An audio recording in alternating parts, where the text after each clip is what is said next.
Assalamualaikum warahmatullahi wabarakatuh. Selamat pagi. Di video kali ini saya akan menjelaskan pengantar praktikum statistik deskriptif. Jadi setelah di video sebelumnya teman-teman sudah mengikuti materi pengantar tentang praktikum tabulasi data dan teman-teman sudah mempraktekannya. Kali ini kita melangkah pada tahap praktikum selanjutnya, yaitu praktikum statistik deskriptif. Yang mana statistik deskriptif ini teman-teman sudah tahu semuanya dulu di pertemuan pertama di kelas kita. Semoga teman-teman masih ingat bahwa statistik deskriptif ini adalah subcabang disiplin ilmu statistik yang berguna untuk mendeskripsikan sebuah data. Jadi nanti di praktikum statistik deskriptif ini kita mencoba praktik mendeskripsikan sebuah data. Datanya dari mana? Datanya tentu yang saya kasih kemarin di file Excel itu, yang mana data tersebut adalah kerjaan dari teman-teman semua juga. Jadi kerjaan teman-teman ketika mencari data, kemudian saya rekap, saya kumpulkan. Nah nanti teman-teman kemudian mempraktekkan praktikum statistik deskriptif dengan menggunakan data tersebut. Mungkin teman-teman ketika melihat video ini, saya harap teman-teman juga memegang handout yang sudah saya berikan ke ketua kelas. Jadi nanti bisa langsung cross check dengan handout yang atau PPT yang sudah saya kasihkan. Statistik deskriptif ini bentuknya apa sih? Jadi sebenarnya bentuknya nanti ya seperti komponen-komponen dasar itu. Dulu itu kan kita sudah membahas di kelas bahwa bentuk dasar statistik deskriptif itu ya kayak mean, median, modus, standar deviasi, dan varians. Yang mana komponen-komponen tersebut kalau kita bisa olah secara baik, itu akan menyajikan sebuah informasi yang sangat berguna bagi para pembaca riset teman-teman.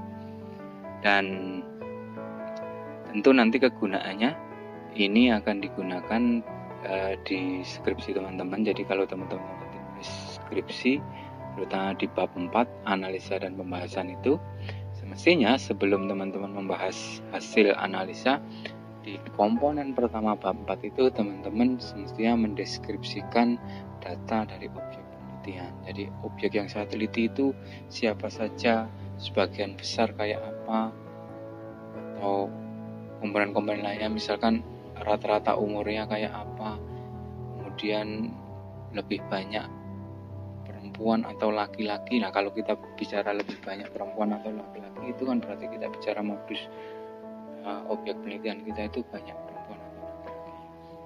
Nah langsung saja coba teman-teman lihat di tabel kemarin, yang tabel tabulasi data yang saya berikan di file Excel di minggu yang lalu. Di 4 kolom yang pertama sebelum kolom yang menunjukkan pengukuran indikator, 4 kolom yang pertama itu menampilkan data informasi diri dari setiap responden, seperti jenis kelamin, kemudian umur, kemudian saat ini responden itu semester berapa, kemudian apakah responden itu sudah pernah menggunakan merek produk syariah atau belum. Nah itu di 4 kolom pertama dari tabel yang kemarin saya berikan. Nah 4 kolom itu bisa menyajikan sebuah informasi yang sangat berguna bagi pembaca.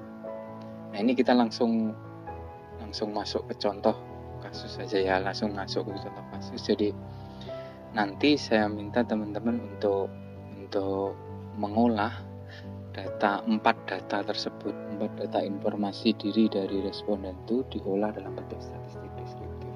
Dan di video ini nanti saya akan contohkan bagaimana cara mengolah data kita tersebut, sehingga menjadi sebuah informasi yang istilahnya enak, atau menjadi informasi yang sangat memberikan referensi yang mendalam istilahnya bagi para pembaca. Contoh misalkan, contoh jenis kelamin di kolom pertama dari tabel itu kan ada jenis kelamin. Jenis kelamin dari responden. Nah, di situ kalau Anda lihat dari angka 1 sampai dengan angka 1429 kalau nggak salah. Di situ kan ada informasi siapa saja sih yang jenis kelamin dari responden kita itu apa saja. Itu tersedia di kolom situ. Misalnya di kolom pertama ada laki-laki responden kita, kemudian perempuan. Nah, kita coba deskripsikan sebenarnya sebaran data kita itu berapa persen sih yang laki-laki, berapa persen yang perempuan. Kita coba lihat. Nah, di video ini nanti saya akan tampilkan step by step tutorial dari bagaimana sih cara menghitung jumlah laki-laki dan jumlah perempuan dari responden kita, kemudian prosentase dari laki-laki dan perempuan itu berapa. Teman-teman nanti bisa mempelajarinya. Jadi teman-teman nggak perlu istilahnya menghitung satu-satu, laki-laki 1, perempuan 2, ini perempuannya ada berapa, hitung manual, tidak perlu. Jadi nanti saya akan kasih tunjuk dengan menggunakan formula Excel, kita bisa hitung berapa yang laki-laki, berapa yang perempuan. Oke, teman-teman, alangkah baiknya juga ketika melihat video ini, selain melihat handout, teman-teman juga di depannya ada laptop, kemudian bisa dipraktekkan secara langsung. Jadi kalau misalkan Anda kurang paham dan lain sebagainya, nanti bisa ditulis di kolom komentar di beranda YouTube ini, gitu ya. Oke, kita mulai. Jadi untuk menghitung berapa jumlah laki-laki, berapa jumlah perempuan, kita bisa menggunakan rumus atau formula di dalam Microsoft Excel, yaitu countif. Jadi kita bisa mulai, kita bikin tabel dulu, kemudian yang laki-laki berapa nanti ditulis di kolom di kolom yang laki-laki itu sama dengan countif, kemudian di drag itu di blok semuanya, yang bagian tabel jenis kelamin itu di drag dari angka 1 sampai angka 1429, kemudian di titik koma, setelah di drag titik koma, atau perihal titik koma atau koma itu tergantung laptopnya ya. Jadi separatornya tergantung, kalau di laptop saya titik koma, mungkin di laptopnya teman-teman koma, nanti itu sangat tergantung sekali. Kalau di saya titik koma, kemudian nanti tanda petik,